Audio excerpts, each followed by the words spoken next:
Global, that is Prime Minister Modi's historic visit to Brunei, followed by Singapore. The visit comes at a time when India is pushing the pedal on its ASEAN outreach and its Act East policy. This comes also at a time when China has also been deepening its engagement and has had historically deep engagements with all of the 10 ASEAN countries.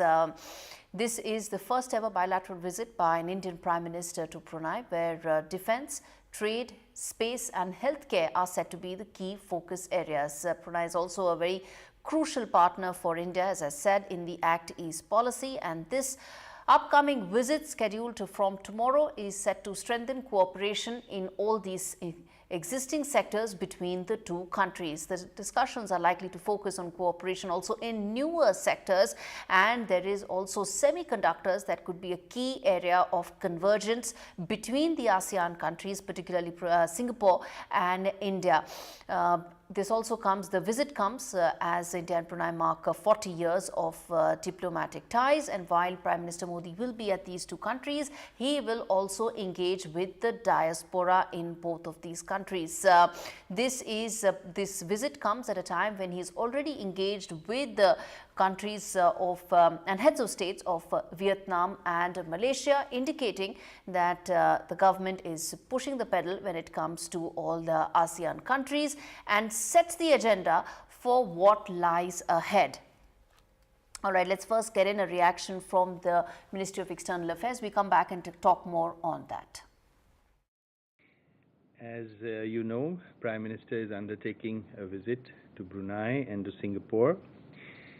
He is traveling to Brunei at the invitation of His Majesty Sultan Haji Hassan Al Bolkiah, and the visit is scheduled for 3rd and 4th of September, and after that he will travel to Singapore at the invitation of His Excellency Mr. Lawrence Wong, the Prime Minister of Singapore. And that visit will be over 4th and 5th of September. This will be the first ever bilateral visit by an Indian Prime Minister to Brunei. On hydrocarbons, we have been importing hydrocarbons from Brunei, and in the long run we would like to have more predictable supplies, with longer term contracts from Brunei, especially in the area of gas, in which we see that India's demand for natural gas will increase many times in the near future. So that is an opportunity for the Brunei side to lock in long-term gas supply arrangements if they wish to do so. All right, Professor Harsh Pant, Director of Studies and Head of the Strategic Studies Program at ORF, joins me along with Professor Chintamani Mahapatra, who is the founding chairperson of the Kalinga Institute of Indo-Pacific Studies. Thank you, gentlemen, for taking out the time and speaking to me on India Global. Essentially, there are three legs to this conversation that we will have today, which is about the trade ties, the strategic aspect of this visit, and of course specifically around energy and defense. And let's take that one by one. Professor Pant, starting with you, sir, in terms of this outreach, it comes at a time when if you connect the dots, it is essentially a larger engagement from a strategic point of view for the Indo-Pacific, for the ASEAN countries from New Delhi. Thanks, Gaurie. I think, Gaurie, something very interesting is happening. For a very long time, and we have been saying that, we have been repeating it as a mantra that, look, ASEAN centrality is at the heart of India's Indo-Pacific outreach. And of course it is. ASEAN is very, very critical in terms of India's Act East policy, India's, engagement vis-a-vis East and Southeast Asia. But what I think you are seeing now is somewhat of a disaggregation of India's ASEAN policy, that India is also now looking at individual countries in terms of their own bilateral relationship, in terms of their own heft in the region, and in terms of what they can deliver for India. So I think when you look at what India has done in the last few months, in fact, Vietnam, Malaysia, Philippines, now Brunei and Singapore, I think this is this was long overdue, because ASEAN itself is coming under significant strain because of the pressure of great power contestation. You have China's rise. You have disjointness within ASEAN itself. And now, as India looks at ASEAN and India looks at its own Act East policy, it has to recognize that not only ASEAN is critical, but I think looking at individual countries, mapping out the bilateral trajectories individually is also important. And therefore, these relationships are becoming so very critical, and India is putting in an extra bit of effort in sort of sharpening the edges. Of course, Singapore has been a long-time partner. Yes. But look at what we are doing with other countries, and that I think is the larger mapping of India's foreign policy in the region, which is quite significant. Absolutely. Professor Mahapatra, you want to come in on that and also weigh in on the fact that, there is the other view as well, which is that New Delhi seems to be now playing catch up to some extent. Yes, we've been deepening our engagement, and as Professor Pant said, yes, in the last fortnight itself, we've played host to Vietnam, Malaysia, and of course building on this as well with Brunei and Singapore. But this comes at a time when China does have very deep trade and strategic interests and engagements with ASEAN countries. How do you see now New Delhi from here on? And some would say, is it now catching up with Beijing? I don't think that we are catching up with China. I don't think that we are trying to compete with China as far as ASEAN is concerned. The Chinese have been involved in Southeast Asia for a longer time than India. Of course, we are not talking about history. During the Cold War time and the post-Cold War time, the Chinese, because of their financial capabilities and trade and investment interest, they were deeply involved in ASEAN countries. Relatively, we are a late comer. I see it in a different way. India is trying to enhance its footprints in ASEAN countries. We engage with ASEAN as an institution by signing free trade agreement.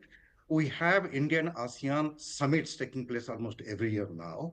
But individually, maintaining ties with all the countries, big and small, is very, very important. We have Indeed. Long relationship with Indonesia and Malaysia and Thailand and Philippines, but now Singapore and Brunei being smaller states, India is trying to also say that India is giving more importance to its relationship with even small states, which are otherwise critical, very, very important. So I look at it as India's part of Act East policy, India's Indo-Pacific strategy, and enhancing relationship with smaller countries with the same doctrine of Sagar, or security and growth for all. Right. Now, let me come to the trade aspect of these relationships. Professor Pant, weigh in on that as far as the trade relationships, we have a very deep relationship with Singapore, but we are also building in with some of the other nations, Brunei being one. Indeed, and I think you were showing this response of the Secretary East to one of the queries about hydrocarbons, etc. I think the recognition is that unless India leverages economic ties with the region, and the point that you were earlier posited to Professor Mahapatra, the fact that China is so important today is because of its economic linkages with the region. China is so integrated. Each member of ASEAN individually, as well as ASEAN as a group, is so integrated with China economically that now, it has almost become impossible to think of a strategic posture in the region without investing in the economic dimension. And therefore, for India, it is very critical that it engages seriously on the economic question. We know we are late. We know I think India, is not part of, for example, economic relationships in the region like RCEP, we moved out, we walked out. And that has put us in a slightly more of a difficult position. So we need to build on our economic ties to have the strategic influence that we need in the region, because other countries want us to do that.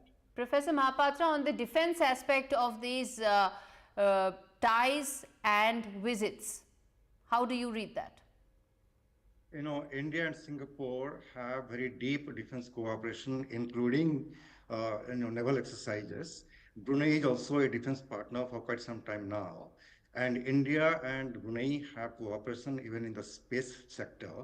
And India, has begun to improve its defense and security cooperation more actively, more openly with many ASEAN member countries, particularly the Philippines and Vietnam, even offering to sell weapons. We have sold weapons, BrahMos missile to Philippines. The Vietnamese and the Indonesians are negotiating. And even Singapore and Brunei are very, very important defense partner. This relationship has to be improved further. Now, smaller countries like Singapore and Brunei are at the moment slightly getting, getting into a dilemma because of the US-China competition and rivalry. Yes. A country like India with a growing profile and emerging global player, the smaller countries will feel more comfortable to build up ties with a country like India, Yes. which is not having any kind of rivalry with any country anyway. So I think this is very important that India is reaching out to these countries on defense and security matters, joint training, and even sharing of Absolutely. intelligence, holding exercises, etc. Absolutely. I have to leave it there. Professor Pant, Professor Mahapatra, thanks so much for speaking to me on India Global. We're going to come back as Prime Minister Modi undertakes that visit starting tomorrow. On that note, a quick break. We come back and talk more on the other side.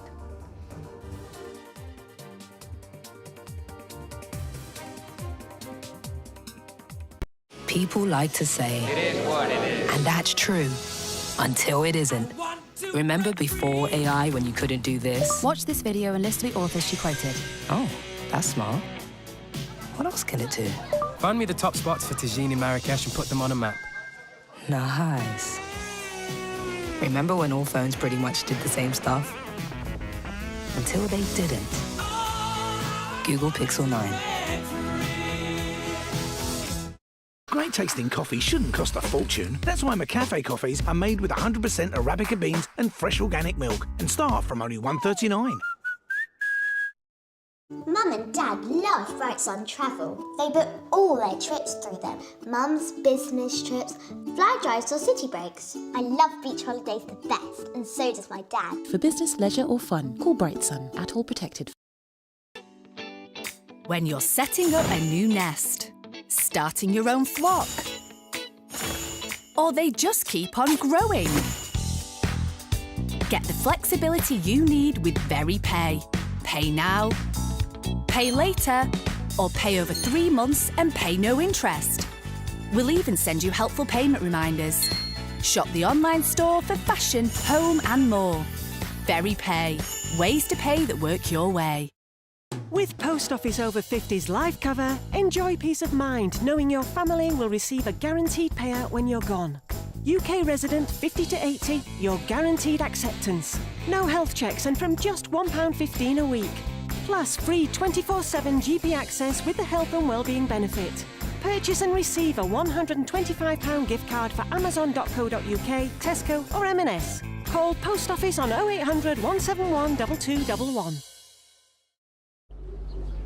I'm starting to notice a trend in your stories and the way you talk about yourself. You expect to disappoint people, and then when you do a good job, like at work today, you don't let yourself enjoy it or accept any praise. You've come so far. Maybe it's time to start giving yourself some of the credit.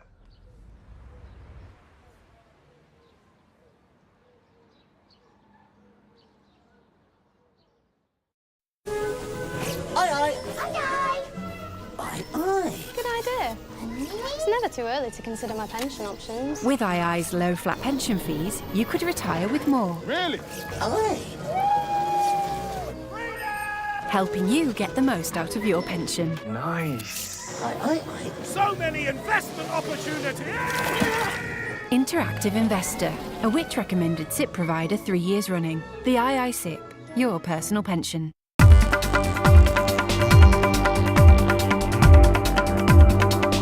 By nature, that's just how the scenes were written, and then we really do have some quite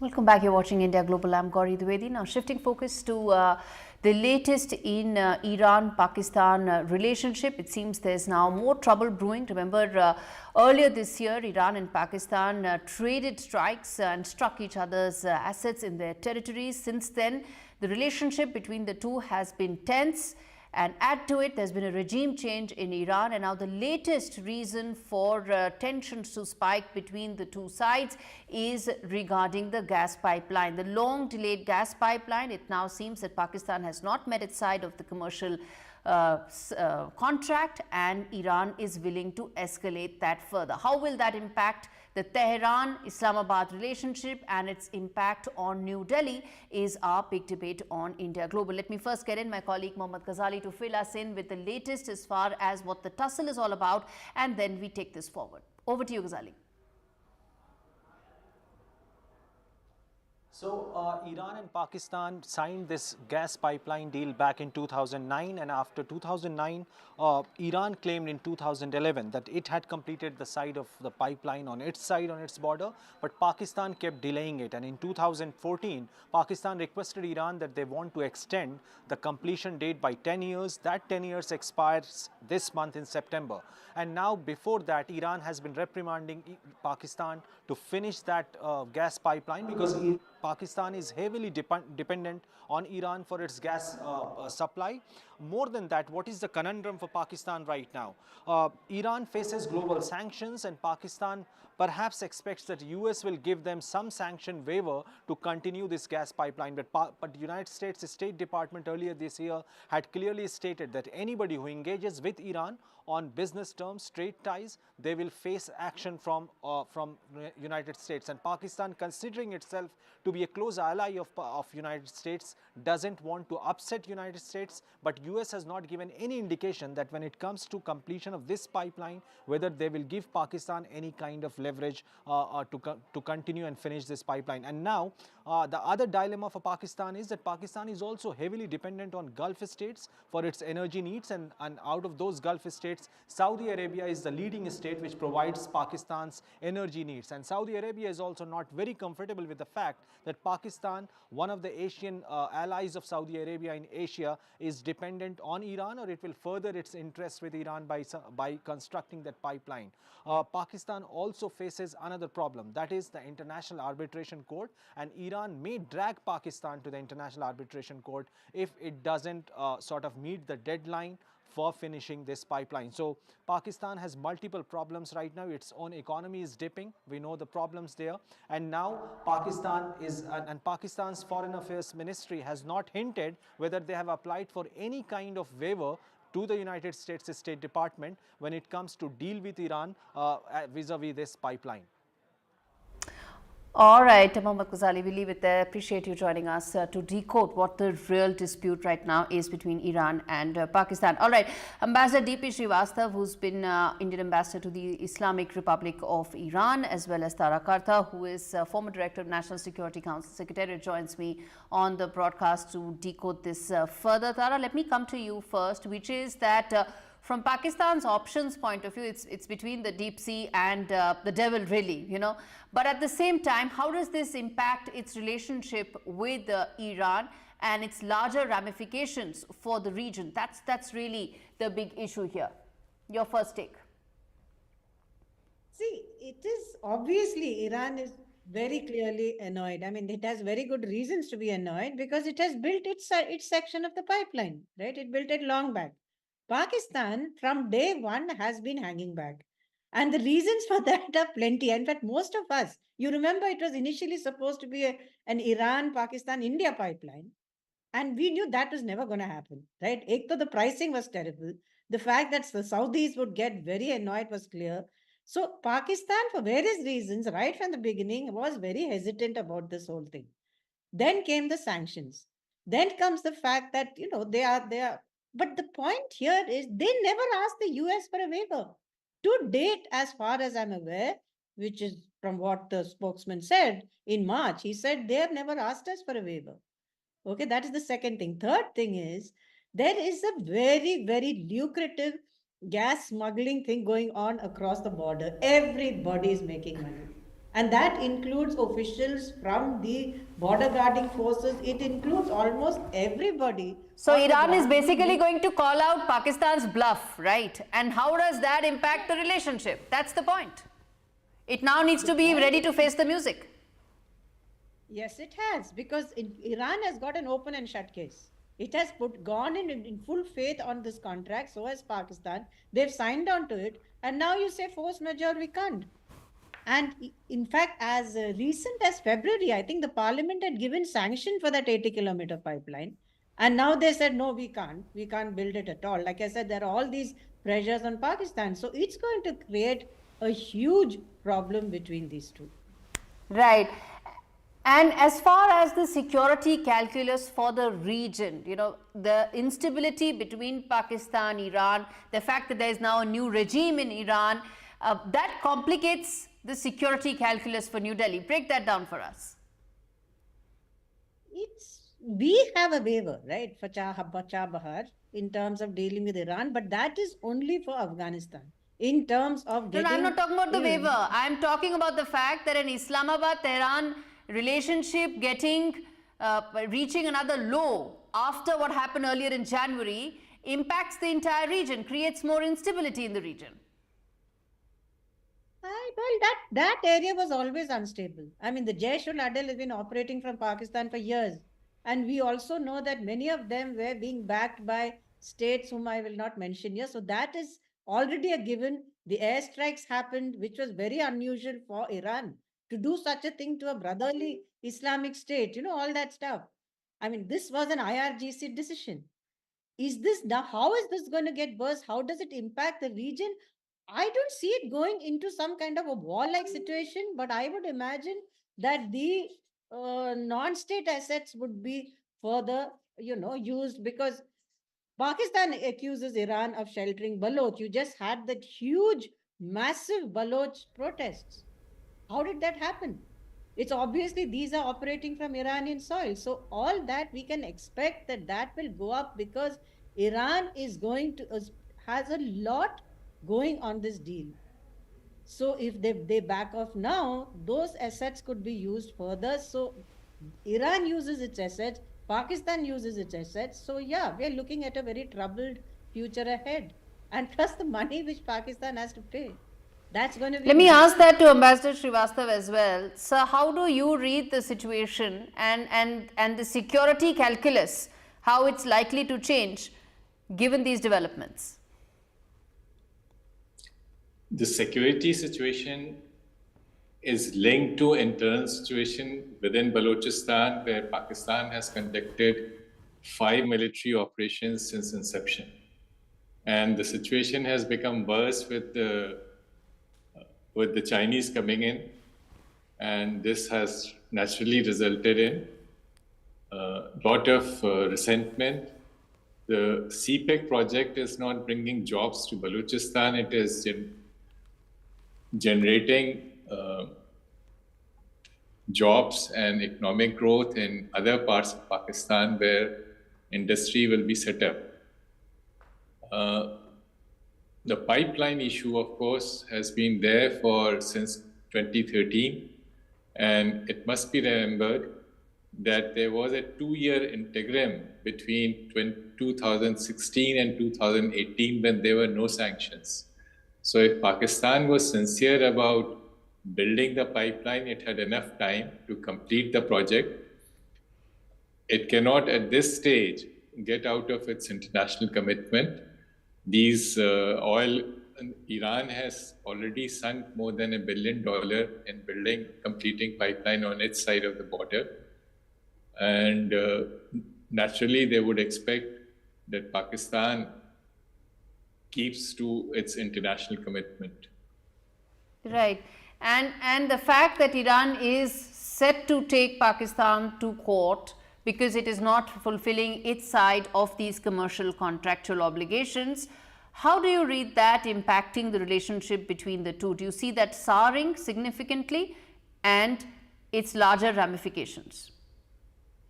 I'm not sure that Iran will actually go to that limit. They have raised this issue, but we have to bear in mind that there's a limit to their patience. And take or pay clause, this is a standard clause in all international oil and gas contracts. In this particular case, it goes beyond technicalities. Iranians also suspect that it's not simply the US pressure, but also the inclination of the Sharif government which is closer to Saudi Arabia.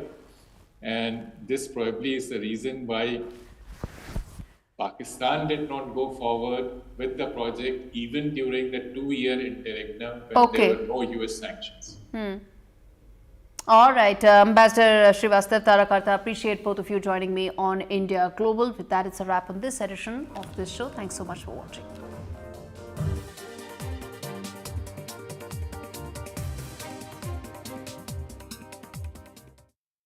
Sainsbury's? Oh, we made our money. Hey Sainsbury's, explain it, will you? Well, the same effort we put into our baking goes into matching prices. Remarkable. We've actually come in under budget. Get it now? Already got it. Sainsbury's. Good food for all of us.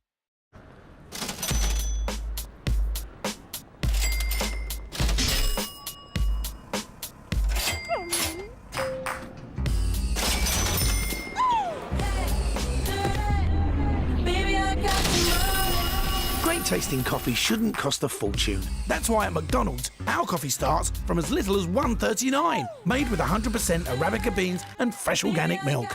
Great value and great taste. Only at McDonald's.